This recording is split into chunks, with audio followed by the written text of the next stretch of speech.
Well, looky here. There's Phantom.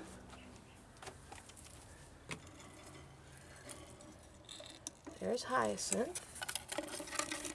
And there's Hyacinth with 2 babies. Who knew? Boy, wow. Am I so glad that I didn't listen to the guys in the English Budgie program who said, oh, just throw out the eggs and start over. It'll never work. Instead, I said, I'm going to listen to my birds, and I'm going to let my females decide when to get off those eggs. According to my numbers, these babies should not be hatching now. They should have hatched like 3 days ago. The last one should have hatched like 3 days ago. So apparently, this is one of those hens that lays a bunch of eggs but doesn't start sitting on them right away. Because these babies should not be hatching now. But I am thrilled that they are. So we have 2 babies. I don't know if the other 2 eggs are viable or not.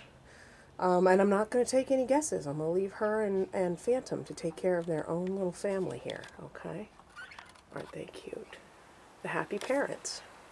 Look at that. He says, oh, honey, give me kisses. I'm a daddy. But that's not all the good news. Then, down here, let's take another look. What have we here? Oh, who's this? Scoot, scoot. Come on, scoot, scoot. Let me see. How many we got now? Oh, 2 babies there. Look at that. That is Royal and Matilda. Now, they are doing it according to the calendar. So they have 7 eggs in there.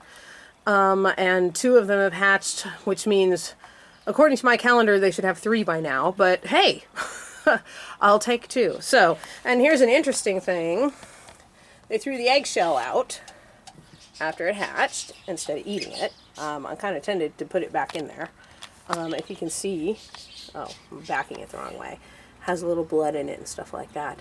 I like the females to eat the eggshells because it replenishes their calcium. But if she doesn't want it, there's nothing I can do about that. So we have babies at last. Surprise, surprise. Hyacinth, completely off schedule, is hatching babies. Phantom, the proud daddy there. I'm really interested to see what their babies are going to be like. And Matilda and Royal down here are going to throw me a bunch of blue-based babies, violets, cobalts. Since they both have a single dark factor, they could throw me a double dark factor mauve, who will look gray but have blue highlights. And since it's possible that both of them will throw chicks that have no dark factor, we could have some sky blues too. So we're looking at, and he's violet and she's not. The violet thing doesn't really show up very well on light blues, on sky blues, or on mauves, of course. It shows up on the cobalts. So about 50% of their babies should come out cobalt. If Royal here is a double factor violet, all of his babies will get the double factor. It won't show on the mauves and the sky blues, but all of his cobalt babies should be violets. If he only has a single factor of violet, then he can only give that to half his babies, so only half of his cobalt babies would have the violet factor. So I'm about to find out something about his genetics. If he's a double factor violet, he cannot throw a regular cobalt baby. They'll all be violets. So if one cobalt shows up, then I'll know he's a single factor. Up here we have Fluffy and Coco. Coco's sitting on a ton of eggs. Nothing's happening yet, but hey, we know we've learned our lesson here, right? She decides when to give up on that nest, not me. So if I'd have listened to my friends, now this is one of the things I keep running into with this hobby, is it's all about hurry, hurry, hurry, breed them as fast as you can, until it starts looking like factory farming. This hobby's actually kind of dying out.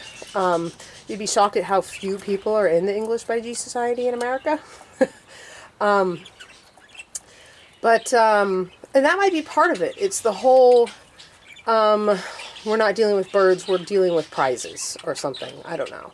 But anyway, so there is my my affirmation that letting the birds decide is what is the plan of action. So when Fluffy threw all her eggs out of the nest and came out and sat on the perch with Sprite, I knew that was done.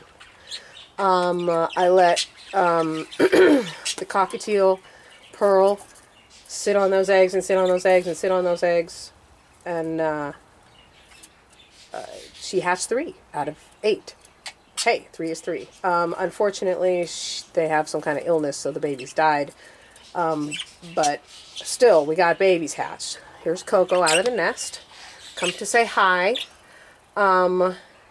She's looking okay.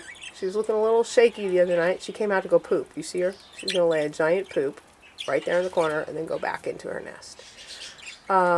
She was looking a little shaky the other day, but she looks okay again. So she's had a hard time. So her very first egg, she was egg bound. I had to give her calcium all the way through. And I don't know. We'll see. But she's sitting on 8 eggs. So if anybody's going to hatch a baby, it'll be her. And she's far from done.